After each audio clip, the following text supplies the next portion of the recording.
統嘅第一堂。咁到底乜嘢係 MRA 呢？咁首先都俾一個清晰嘅概念大家先。M 嘅意思即係話咧係 measure，中文係計量。咁我哋做任何一樣嘢咧，包括投資咧，如果我哋係要做得成功嘅話，我哋係必須要係去統計啦、計算啦、量度啦，嗰個實際表現係點樣樣。咁我哋先至會知道自己咧嗰個真實表現其實做成點樣樣，而唔係咧下下都係憑感覺嘅。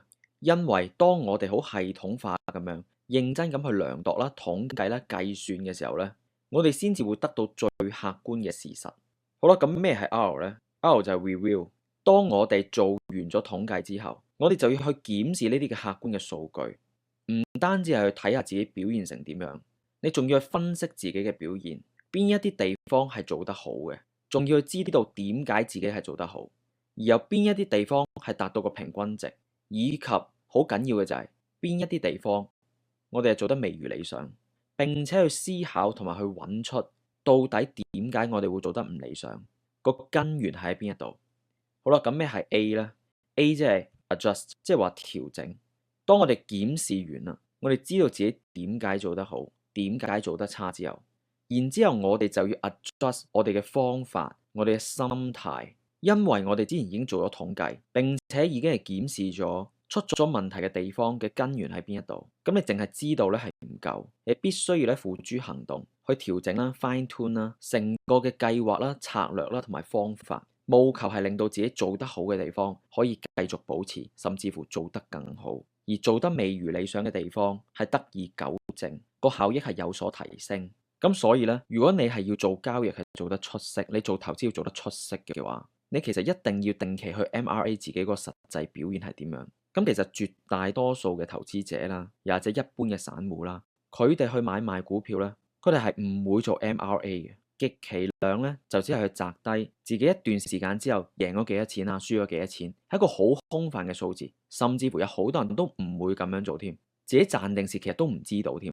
咁所以如果係冇 MRA 嘅話咧，其實你係根本唔會知道自己實質係做成點樣樣，有啲乜嘢地方係做得唔好，你係唔會知道個根源。呢一啲都係業餘者嘅做法。任何專業嘅人，無論係做投資又好，或者係做生意，當然我講緊嗰啲生意咧，係啲成功嘅企業啊，甚至乎係世界頂尖嘅運動員，都係必須要咧喺佢哋嘅範疇嗰度咧，係不斷製造一個叫 feedback loop 俾自己。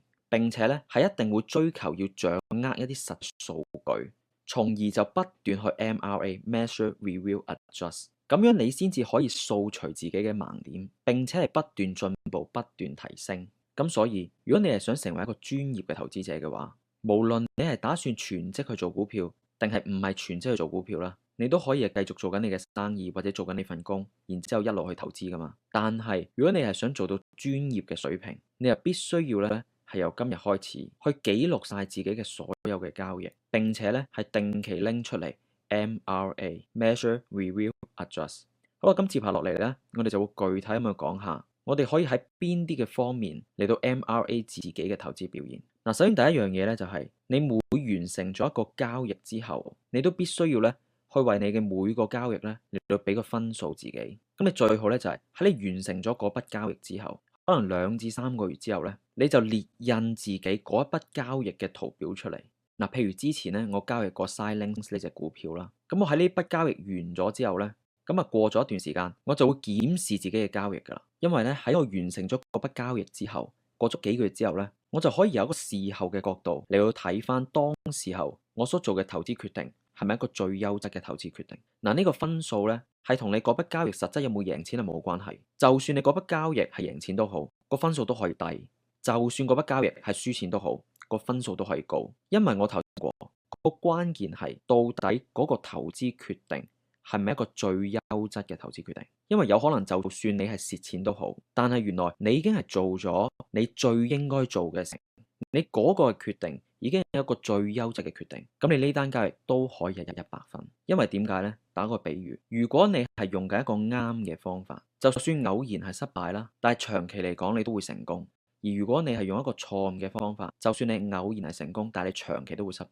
就好似有2個人過馬路，一個咧就好小心咁過馬路，但係佢有一次佢係突然之間咧，俾一架突然轉彎嘅電單車撞到，咁唔代表佢小心過馬路呢個做法係錯噶嘛。咁但係另外一個人佢亂過馬路嘅，橫衝直撞，完全唔理紅綠燈嘅。咁點知呢？佢過咗馬路之後都仲係安然無恙，但係唔代表佢亂過馬路唔理交通燈呢個做法係正確。兩個人同樣係過1萬次馬路嘅話，長期嚟講，你覺得邊一個係最安全？邊一個最大機會會冇事呢？咁當然係小心翼翼過馬路嗰個人啦。咁所以呢，我哋都需要知道呢，就係我哋實質交易嘅時候，真係喺個市場當中嘅時候，真係喺一個唔知道股價將來嘅走勢會係點樣嘅時候，我哋喺刻下嘅每一個嘅交易決定，係咪做到我哋當時候所做嘅係最好嘅決定呢？嗱，咁當你事後嚟到睇翻嘅時候，就一目了然啦。特別係如果你可以事後列印翻張圖表出嚟，有埋之後嘅走勢係點樣發展嘅話，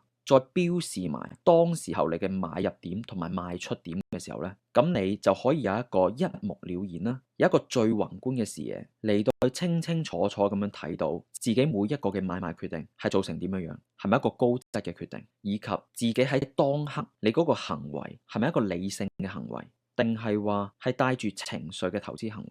嗱，咁你睇翻我呢一筆嘅交易，咁首先我係喺呢一度去初次買入嘅。咁似乎呢，如果我哋咁樣睇嘅話呢，好似係唔錯喎呢一個嘅決定。咁同埋呢筆交易之後都有賺錢啦。但係如果我再細心啲嚟到睇翻嘅時候，我其實就好清楚咁樣見到呢，其實呢一個位置先至買入呢係太遲嘅，因為呢一度已經屬於一個延伸嘅走勢。而且呢度我係初次買入，並唔係加注。如果我係喺呢一日先至係初次買入，喺一個突破 PPP 嘅時候，我喺呢度初次買入，然之後喺呢度加注呢，呢一個嘅買入決定就係一個好嘅決定。但係如果我喺呢一度先至買入嘅話，我事後嘅角度嚟到睇翻呢，其實當時係衝動咗。其實我並唔應該呢係喺一個咁樣嘅延伸狀態之下，喺個底部建立咁短時間之下呢，嚟到去做呢個突破買入嘅操作。咁所以當我事後睇翻呢幅圖表，並且去 measure 自己當刻嘅買入決定，我就知道呢，其實呢個買入決定唔係一個最好嘅決定。咁你就可以寫低點解啦。咁我呢就會寫低呢，就係我買得太遲啦，我係一個延伸狀態買入，呢次就賺錢，其實係運氣成分係比較多。好啦，跟住我再睇下自己賣出嘅位置。嗱，咁喺呢一度我就賣出咗啦。咁賣出嘅決定呢係可以同買入決定分開，即係話我唔理我係咪喺呢度買入，我就咁睇呢一個嘅賣出決定。咁如果有一個事後嘅角度嚟睇翻呢，其實我喺呢一度賣晒我所有持股呢係賣得太早。咁更好嘅做法係點呢？喺呢度可能係賣出一半先，因為呢度係110幾蚊，呢度120幾蚊，呢度只係一個10% 嘅利潤空間。咁呢個獲利呢，其實都係仲低過我嘅平均獲利率，或者最多等於我嘅平均獲利率。咁所以我點解唔買一半先呢？而要當時候賣晒呢？係咪因為我當時候係比較心急呢？係咪我當時候係有啲驚呢？定係啲咩原因呢？咁我會思考翻當時候嘅決定，甚至乎去睇翻當時我賣出嘅時候有冇寫低一啲嘅交易日誌，去記錄翻我當時候嘅心理狀態。咁如果當我睇翻嘅時候，原來呢個原因係見到佢裂口高開咗之後又低走喎。咁我有啲擔心呢個係一個見頂信號喎。咁然之後而家呢一刻你再睇翻嘅時候，又係咪呢？其實呢一日個波幅就並唔係好大，而且單憑一日半日嗰個升跌呢，亦都係唔能夠係推斷到佢之後嘅走勢係咪已經做咗頭。呢一個唔係一個賣出警號。咁所以當你再一次 review 嘅時候，你就會知道自己賣得太早啦。咁所以當你不斷做呢啲嘅 MRA 嘅時候呢，其實亦都係積累緊你嘅盤感。可能去到下一次你遇到相似嘅情況嘅時候，你就會知道呢，可能喺呢啲位置要有個心理準備，佢會有自然調整。但係最關鍵係喺自然調整之後，會唔會有一個重新整理，並且係快速復原，然之後出現一個網球效應。咁當你多咗由事後嘅角度去睇翻自己嘅投資交易決定嘅時候，你會更加睇得開，以及你更加會有一種觸覺，就係當個股價表現係點樣嘅時候，你又應該做出點樣嘅相應行為。嗱，呢隻咧就騰訊音樂。咁我當時候買嘅時候咧就喺呢一度，咁佢係新股啦，然之後喺呢度咧係突破一個 PP 啦，咁我喺呢度買入，然之後咧就喺呢度賣出。嗱，咁事後我哋要睇翻嘅時候咧，咁呢一個嘅買入決定係一個好嘅決定嚟嘅。嗱，因為呢一度 VCP 跟住之後突破嘅時候又有大成交量，而且咧亦都係一支大陽燭嚟到去上升。咁去到呢度嘅時候，我先賣出咧，又係賣得好嘅，因為當我事後睇翻嘅時候。第一，我係喺一個有利潤嘅情況之下，經歷咗呢個自然調整，並且咧係用利潤軟戰去幫我度過咗呢一下嘅震倉，咁就反映咗我嘅持貨能力咧喺呢筆交易上面都係成熟嘅。咁跟住我喺呢一度賣出，又係賣得好啊，因為點解咧？嗱，呢一日係一個好大波幅嘅一日，而且個成交亦都非常之大。咁我喺呢一度嘅時候呢，第一係一個趁強勢賣出，第二係見到一啲疑似賣出警號嘅時候，我去賣出。咁跟住第二日就印證到呢，我呢個賣出決定係啱，因為第二日係裂口下跌，咁亦都反映咗呢我嘅盤。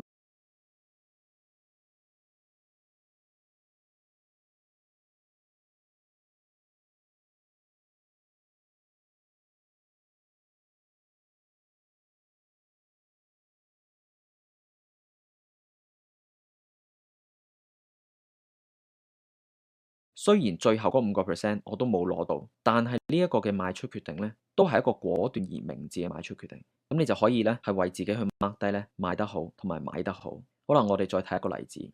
嗱，咁呢一隻呢，係一隻太陽能股啦。咁我當時候買嘅時候呢，喺呢一度先至買嘅。嗱，咁我喺當時候呢，雖然我喺呢一度突破買入，買入完之後呢，跟住之後去到呢度都有錢賺，但係唔代表呢個係一個好嘅買入決定。而當我事後嚟到睇翻嘅時候，我喺一個好冷靜嘅情況，呢單交易已經再同我無關嘅時候，我再睇翻自己當刻嘅決定呢，其實就係麻麻地。因為如果我喺呢一度啦突破嘅時候，我先至買入第一注嘅話呢，其實都係比較延伸嘅呢個走勢。我最理想其實喺呢一度係突破個 PPP 嘅時候，我入咗第一注，跟住令到我喺呢一度有個空間嗰度去加入第二注。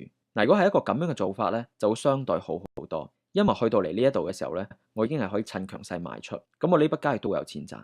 但係我喺呢一度先至買入呢，其實就遲咗少少。呢一個唔係一個最優質嘅決定。好啦，咁之後呢，冇幾耐有一日就大跌，咁呢就跌穿咗我嘅止損位。嗱，因為佢升到上嚟呢一度。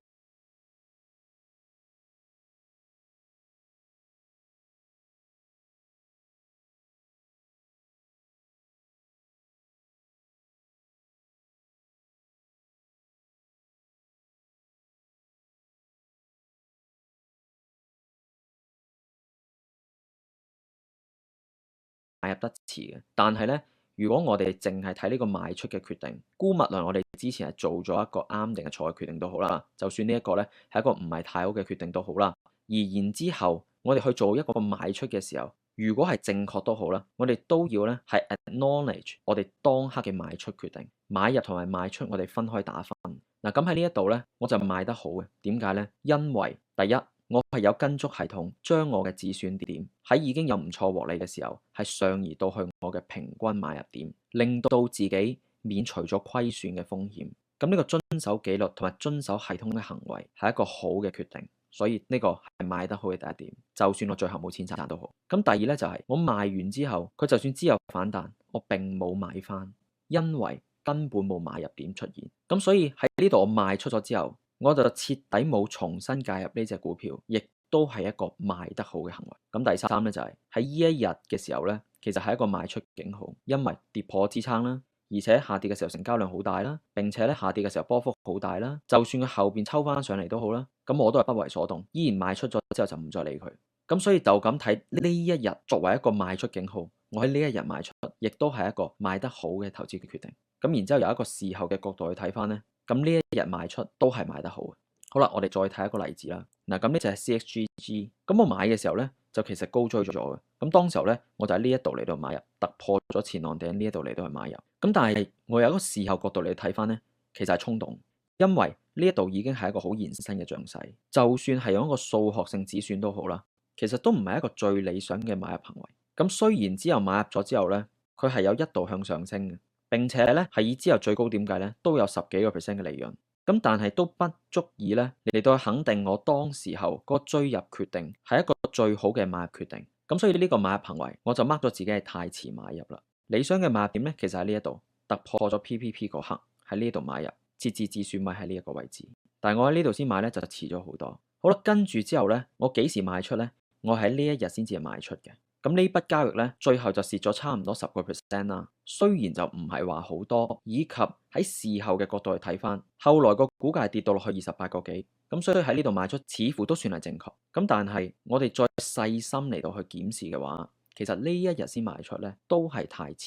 點解啊？嗱，因為你會見到呢一度咧係一個好鬆散嘅結構，並且呢一日咧係已經跌破咗個支撐。我點解唔係呢一日去賣出呢？如果我喺呢一日嚟到賣出嘅話，其實我嘅虧損可能只係好少。我雖然做咗個唔理想嘅買入決定，但係我最終個虧損都只係承擔幾個 percent，而不至於咧係差唔多成10%，甚至乎等於10%。並且呢一支竹咧都係一個賣出警號，因為個幅度都好大，亦都跌破埋個支撐。咁所以其實我係可以喺呢一日跌破支撐之後賣出，我嘅止損位係可以設定喺呢一個位置嗰度。而點解我喺呢一度先賣出呢？係咪因為我當時候嘅情緒呢？係咪因為我當時候係唔想認輸呢？定係因為咩原因呢？嗱，咁當你事後去睇翻嘅時候，你就可以不斷揾出自己嘅原因，從而呢係更加透徹咁樣去了解你自己，去明白你自己。你會開始見到呢，就係自己一啲嘅慣性模式，以及喺某一啲嘅情況之中，自己就會跑出啲乜嘢嘅情緒出嚟，或者有一啲一直都好難克服到嘅心理關口。就算你好多時候呢，你都係可以做啱決定。但係點解都仲會有一單半單呢？係有一啲慣性嘅情緒或者慣性嘅行為模式走翻出嚟呢？咁個原因到底係咩呢？當時候我嘅狀態係點樣嘅呢？當時候我經歷緊啲咩呢？咁抄翻我當時候賣出咗之後嘅交易日誌嘅時候，我又寫咗啲咩落嚟呢？我喺當刻嘅思緒經歷緊啲咩呢？有啲咩喺度交戰緊呢？背後嘅根源係咩呢？係咪因為過去發生過一啲嘅事情，因而導致自己有咁樣嘅行為呢？咁當你不斷去探索、不斷去做呢啲 MRA 嘅時候呢，其實你不斷了解緊自己更加多，以及去揾出自己嘅盲點喺邊度。因為喺交易當中，你未必見到呢啲嘢，你自己都活在盲點之中。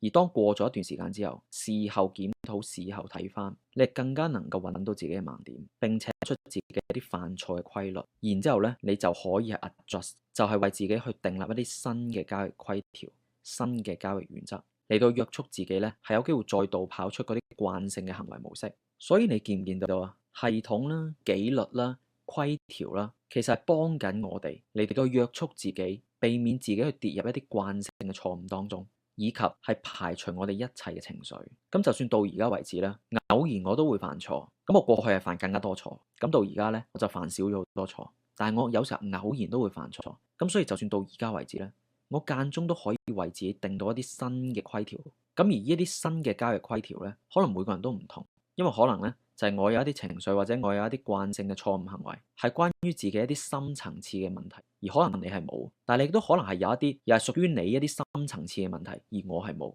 咁所以呢，你除咗學習晒呢度成套嘅系統之外，你都可以為自己度身訂做一啲新嘅交易規條。好啦，咁當你係不斷咁樣去做呢啲 MRA 嘅時候呢，咁下一步就係，咁你就要將你呢啲做得好嘅地方，同埋做得唔理想嘅地方呢，嚟到去做一個統計，去俾自己更加之一目了然。有啲乜嘢嘅地方你已經係掌握咗，並且經常做得好好嘅，而有啲咩地方其實我係經常做得不理想嘅，或者經常性係犯一啲慣性嘅錯誤嘅。咁其實分類嘅話就不離以下呢3個類別嘅啫。第一個呢，就係買入點方面。咁你檢視完過去所有嘅交易之後，咁你就要不斷做統計，你有幾多 percent 嘅交易係買得太早，有幾多 percent 係買得太遲，有幾多 percent 係一個完美嘅買入點嗰度買入，即係話跟足晒系統，而又有幾多個 percent 咧，你係喺一個錯誤嘅買入點嗰度去買入。嗱，咁你統計咗之後咧，你有咗呢個數據之後咧，咁你就會大概知道咧，原來你有一半嘅時間咧，你都係買得啱嘅。咁但係咧，自己最經常出現嘅情況咧，係原來我買得太早喎。嗱，咁咧你就可以對症下藥啦。下一次當你再去做買入決定嘅時候，你就會有意識地嚟到問自己一個問題：其實呢一度係咪一個過早嘅入場點嚟㗎？呢一個位置係咪根本就未正式突破㗎？而家呢一刻我係咪比較心急，試圖喺佢正式突破之前係想提早買入呢？我點解係想提早買入呢？係咪因為我係想賺多少少呢？定係因為我心急呢？係咩原因呢？嗱，咁當你有咗呢啲數據嘅時候，你就會知道自己嘅弱點喺邊度。下一次喺操作嘅過程當中，你就會自然咁樣浮現出自己嘅慣性弱點喺邊度，咁你先至係有機會去避免再度犯嗰啲嘅錯。因為如果你冇呢個清晰度嘅話，你根本唔知道原來自己最多嘅犯錯係買得太早。咁下一次嘅時候，你要去買入，又可能會再買得太早，因為嗰個係你盲點嚟嘅。你如果冇呢個數字清晰話俾你聽嘅話呢，你喺個盲點之中，你會永遠唔知道自己做錯咗啲乜。咁呢啲統計數字就好幫到你。嗱，咁另外一個分類呢，就係賣出嘅行為。咁賣出嘅行為都有分兩種，一種就係你係獲利咁樣賣出，一種就係你止損賣出。咁你一樣要做統計，有幾多 percent 嘅交易你係過早賣出，有幾多 percent 嘅交易係過遲賣出，有幾多 percent 嘅交易嗰個賣出點係完美嘅賣出點。嗱，所謂完美嘅賣出點呢，並唔係講緊係喺最高位賣出，而係嗰個嘅賣出決定係一個有根有據、合乎系統、合乎原則嘅一個最理性、最高質素嘅賣出決定。咁你呢個你要為自己俾分啦。咁好啦，以呢度例子為例，原來自己咧通常都係買得太早嘅。咁你下次遇到同樣情況，係想去賣出隻股票嘅時候，你就可能去問自己啦：依刻賣出會唔會太早呢？而家嘅獲利係咪已經高於我嘅平均獲利率呢？如果唔係嘅時候，如果我而家呢刻賣出，會唔會長遠嚟講拖低我嘅平均獲利率呢？從而令到我嘅盈虧比率下降呢？定係而家呢刻嘅市況係適合速戰速決呢？抑還是而家呢刻嘅市況其實係一個幾好嘅市況，係適宜盡量拖長持有股票嘅時間呢？咁你可以喺往後賣出嘅時候，就多啲問問自己呢啲問題，因為你要記住就係，當你有一個想法，你係想買入又好啦，賣出都好啦，係必定有原因。到底個想法係嚟自乜嘢原因？到底係嚟自你自己嘅情緒，去擔心獲利消失，或者擔心錯失呢隻股票，還是你係跟足咗系統，跟足咗你嘅交易規條，然之後嚟到去做一個非常理性、非常理智、非常高質素嘅投資決定？嗱，咁兩者就好唔同。好啦，咁第三類咧就係只選賣出嘅投資決定。咁你又可以分太早、太遲同埋完美。嗱，咁呢度如果咧你統計完之後見到完美係居多，咁即係咧你就可以嘉許一下自己。原來大部分時間咧我都係遵守紀律嘅，定咗條止損線咧就一定係按計劃離場。因為咧我哋要去檢視自己嘅時候，又唔可以咧係下下淨係數自己一啲做得唔好嘅地方。做得好嘅地方咧，我哋一樣都係要拍下自己嘅膊頭，去嘉許下自己咧做得好。因為人係需要得到正面嘅評價，而唔係咧係淨係收到做得唔好，嗰度做得唔好。否則的話，我哋就好容易咧經常自責啦，經常埋怨自己啦，懷疑自己啦，質疑自己啦，否定自己啦。咁如果缺乏咗自信嘅話咧，喺交易個心理強度嗰度又係唔理想。咁所以我哋最好都要平衡。如果自己係有做得好嘅地方，欣賞自己，嘉許自己，就算嗰筆交易最終輸咗錢，除咗去檢討自己點解會失敗，點解會做得唔好之外，同時亦都要嘉許自己嘅，去揾出一啲地方係自己做得好嘅，嚟到肯定翻自己。例如，起碼最終我都願意遵守紀律，係按個止損紀律離場，又或者其他嘢啦。好啦，咁以呢一個嘅例子為例咧，你就可以見到咧，自己大部分時間其實都做得 OK，而亦都有25%咧係止損得太早。咁你就要諗翻原因啦，係唔係自己冇堅守到條止損線？係唔係喺隻股票成功突破之後，然之後佢拉回翻跌翻落去個突破點，跟住我就驚咧，然之後我就急急咁樣去將個止損線上移，或者提早賣出咗隻股票咧？係咪我冇俾到合理空間呢隻股票自由活動咧？咁所以當下一次你又遇到咁樣嘅情況嘅時候，當你好想提早去止損嘅時候，你就可以睇翻嗰個決定係到底係自己驚啊，定係你真係見到一啲係唔尋常嘅走勢，令到你真係有需要提早去喐條止損線呢？還是其實都係自己恐慌，係應該繼續堅守條止損線，俾呢隻股票又有合理嘅活動空間呢？嗱，咁所以你見唔見到咧？就係當你係有呢啲嘅 measurement 嘅時候，即係話當你有呢啲數據統計嘅時候，咁你先至可以去 review 自己嘅交易質素、交易嘅表現，然之後最後去 adjust 自己嘅操作方式。咁你下一次先至會進步。然後當你下一次你又再做一次檢討嘅時候，再 MRA 嘅時候，你又會有新嘅 adjustment。新嘅調整，令到你再下一次進步，咁你先至可以為自己創建一個 feedback loop 嘅，你嘅交易表現先可以不斷咁提升。如果當你冇做呢啲統計嘅時候，你根本就唔知道自己咩做得好，乜嘢做得唔好，咁所以亦都冇辦法去改善。好啦，咁今堂咧都有個功課俾大家，就係咧你去 MRA 一下你過去所有嘅交易，然之後去計量自己嘅交易質素。咁我會建議你係最好咧，將你過去一年嘅所有交易咧，每一隻嘅股票嘅圖表都列印出嚟，然之後咧，就喺個圖表上面標注翻你嘅買入點同埋賣出點，跟住好似呢一堂所教你咁樣，嚟到去檢視自己當時候嗰個買賣決定嗰個質素做成點樣，做得好嘅地方原因係乜，做得唔好嘅地方原因係乜，並且咧就統計晒呢啲嘅數據，然之後好似呢一個表咁樣，你可以跟足翻呢個表啦，嚟到去計算出有幾多 percent 嘅交易係買得太早、買得太遲等等等等。咁你需要係做呢一個表格出嚟，咁你就會更加清晰自己嘅盲點喺邊度，同埋自己啲慣性錯誤喺邊一度。咁而呢個功課咧，我都會建議你唔係做一次，你可能每一季或者每半年咧，你係做一次呢啲嘅統計，去更新下呢啲數字，睇下自己有冇改善。咁所以你係需要去了解咧，就係自己3個方面，包括你嘅買入啦、賣出啦同埋止損啦，係做得點樣樣。如果你係識得用 Excel 嘅話，咁係會更加好啊，會更加方便你去做呢一個統計。咁如果你過去交易係冇1年嘅記錄嘅話，咁你就 review 翻到而家呢刻為止，你所做過嘅所有交易係做成點樣樣？呢一個功課可以幫到你好透徹咁樣去睇到自己犯過嘅所有錯誤，所以呢個功課係冇必要。